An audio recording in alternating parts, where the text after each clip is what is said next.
conversar agora com Gustavo Sung, que é economista-chefe da Suno Research, para poder entender um pouco mais dessa ata. E eu quero, Gustavo, já, antes de mais nada, claro, muito bom dia para você, mas eu quero começar entendendo justamente se essa ata foi suficiente para desfazer o ruído que foi causado pelo comunicado na semana passada em relação principalmente a essa questão da rolagem de um horizonte relevante.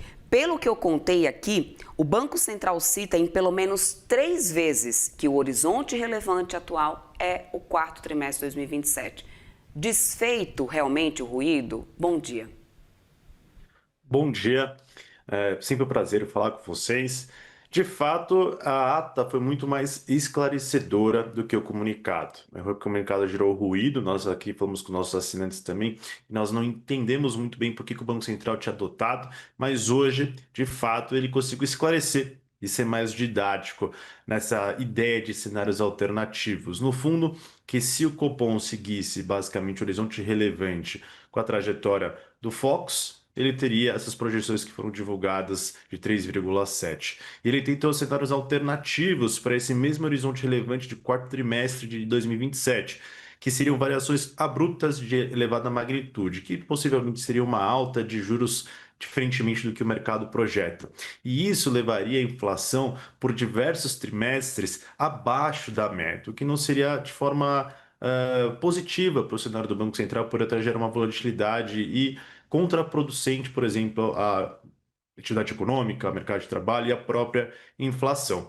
Então, para evitar esse tipo de cavalo de pau, podemos dizer assim, ele preferiu seguir basicamente o que o mercado, o Boletim Focus, o QPC estavam sugerindo, para evitar também menos volatilidade sobre a atividade econômica. E esse cenário que o Banco Central está utilizando, que é o QPC, o Focus, ele reduz a volatilidade de atividade econômica, como eu trouxe, e a inflação convergeria para a meta ali no primeiro trimestre de 2028. E é por isso que ele trouxe essa explicação, não é, no fundo, uma rolagem, sim, é que ele preferiu adotar uma trajetória de política monetária, mas como o mercado tem análise projetada, assim você evita volatilidades excessivas, e aí ele pega uma trajetória de Selic mais suave, incorporando o primeiro trimestre de 28.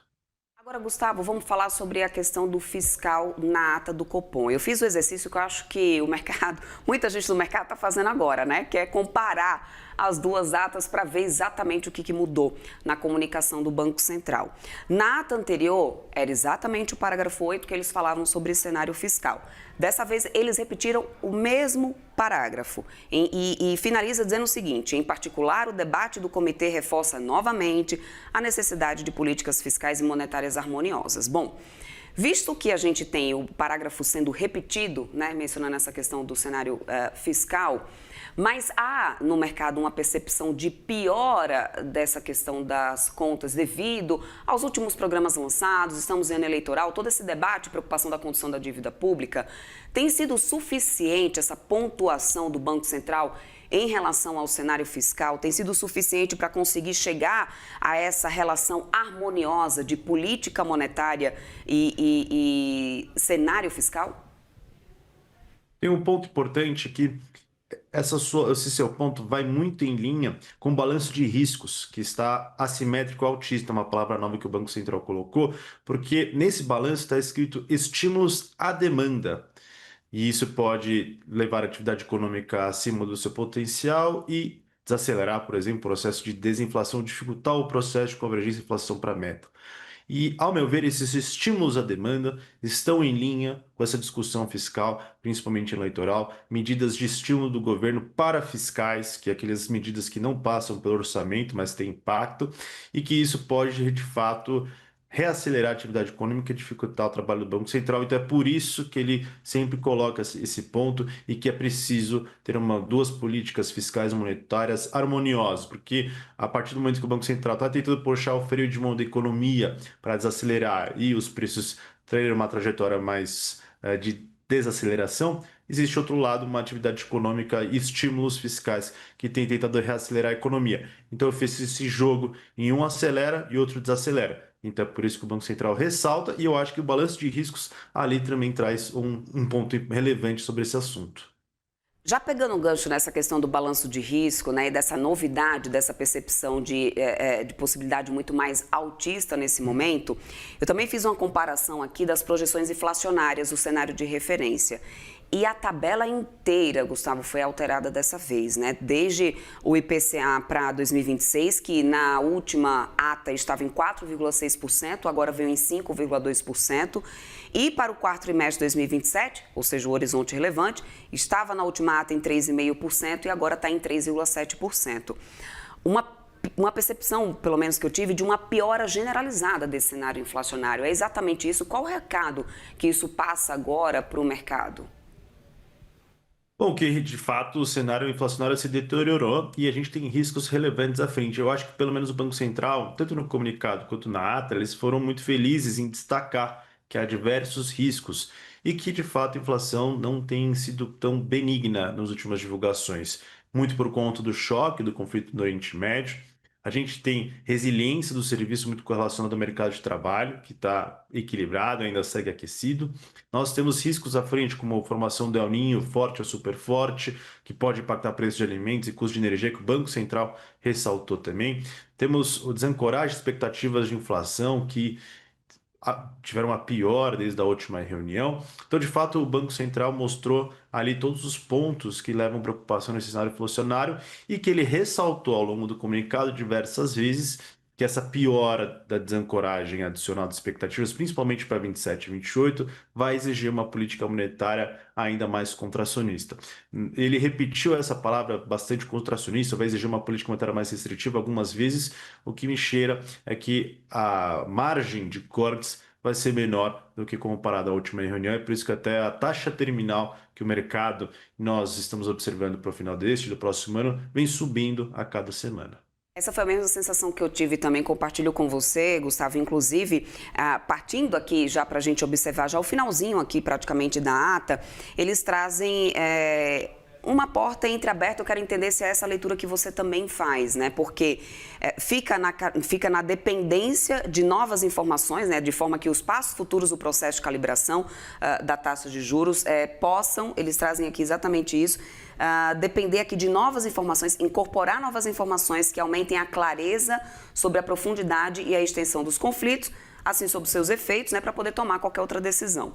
Ou seja, traz a necessidade que temos de ter juros mais elevados, fechando um pouco ali a possibilidade de muitos mais cortes, não deixa a guidance, mas também não fecha as portas totalmente. Essa é a leitura? Acredito que sim, e isso corrobora muito, se eu não me engano, o parágrafo anterior, em que o Banco Central ressalta que em momentos de elevada incerteza e esse choque de oferta é mais producente, é mais interessante no atual momento ser o mais parcimonioso possível, ser o mais flexível sem dar guidance para incorporar novas informações, para evitar qualquer tipo de ruído ou volatilidade excessiva que pode ter de um banco central, a depender do que ele possa fazer. Então, se ele se comprometesse com algo e o cenário piorasse, ele teria que mudar. Ou se as coisas melhorassem, ele teria que mudar o que ele falou, o que não seria interessante. Então, ele deixou as portas abertas para incorporar novas informações e assim tomar as decisões mais adequadas para controlar melhor, principalmente essa inflação que vem subindo nas projeções, porque seu objetivo é levar a inflação para a meta de 3%. Então, deixar o cenário aberto nesse momento de incertezas, que foi muito ressaltado ao longo da ata, eu acho que é o mais contraproducente no momento. Só para a gente amarrar aqui o nosso papo, Gustavo, deixar esse cenário aberto, mesmo tendo uma piora de percepção, né, total aí de ambiente inflacionário, diante de todas as questões que estão aí na mesa, que a gente vê aqui com muita clareza na ata, o que o Banco Central tem feito é conseguir ter espaço de corte, porque na verdade a gente tinha já uma certa gordura nessa política monetária, nessa taxa básica de juros, que traz aí uma forma de acomodar esses cortes. Muito tinha sido debatido na semana passada, né? Bom, se eles rolaram o horizonte relevante, era para poder justificar o corte, porque se tirar essa rolagem, não teria espaço, já que a piora foi generalizada do cenário inflacionário. Então, você vê uma justificativa para a gente continuar cortando, mesmo com a piora inflacionária, seria um corte da gordura que temos dessa taxa básica de juros? A nossa expectativa aqui é manutenção na próxima reunião, que assim o Banco Central ele consegue entender melhor, principalmente os últimos acontecimentos em relação ao conflito, esses acordos, e se o preço do petróleo continuar em torno de 80, abaixo de 80, até um cenário mais positivo. Mas no atual momento, a minha esperança é que haja uma manutenção em 14,25 e aí ele consiga realizar um corte ou dois cortes ao longo do final do ano, mas de fato, acho que no atual momento que seria melhor seria que eu tivesse deixar o cenário aberto, mas ao meu ver com uma possibilidade de manutenção e assim ele consiga de fato trazer mais credibilidade, conseguir mais ancorar expectativas e de novo incorporar mais dados, porque os choques ainda existem no conflito do Oriente Médio, a gente precisa ver como tá as próximas divulgações para a gente compreender melhor o cenário. Perfeito, querido. Eu quero muito agradecer seu tempo aqui conosco para ajudar a entender essa ata que estava sendo tão esperada hoje. Conversamos com o Gustavo Sung, economista-chefe da Suno Research. Sempre bem-vindo por aqui. Até uma próxima. Até uma próxima, eu que agradeço, fico sempre à disposição. Até mais.